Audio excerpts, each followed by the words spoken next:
ইতিমধ্যে ডিভিসির জলে প্লাবিত দামোদর নদীর পার্শ্ববর্তী উদয়নারায়ণপুরের একাধিক এলাকা। বেশ কয়েকদিনের প্রবল বর্ষণের কারণে ও ডিভিসি ছাড়া জলে গতকালই আপনাদের দেখিয়েছিলাম দামোদর নদীর ওপর দিয়ে বিপদ সীমার মধ্য দিয়ে জল প্রবাহিত হচ্ছিল এবং গতকাল গভীর রাত থেকেই প্রায় রাত 3টে থেকে দামোদর নদীর বাঁধ ছাপিয়ে গ্রামে ঢুকতে শুরু করেছে।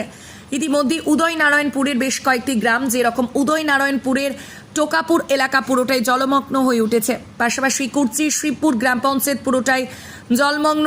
এছাড়াও উদয়নারায়ণপুর গ্রামীণ হাসপাতাল থেকে শুরু করে কলেজ পুরোটাই জলের নিচে, যেটা দেখা যাচ্ছে কোথাও হাঁটু সমান, আবার কোথাও এক বুক জল। এবং তারই মধ্য দিয়ে সাধারণ মানুষ জীবনের ঝুঁকি নিয়ে প্রাণ হাতে নিয়ে যাতায়াত করেছে। ইতিমধ্যে ডিভিসি, মাইথন ও পাঞ্চের দুটি জলাধার থেকে প্রায় 1,70,000 কিউসেক জল ছাড়া হয়েছে।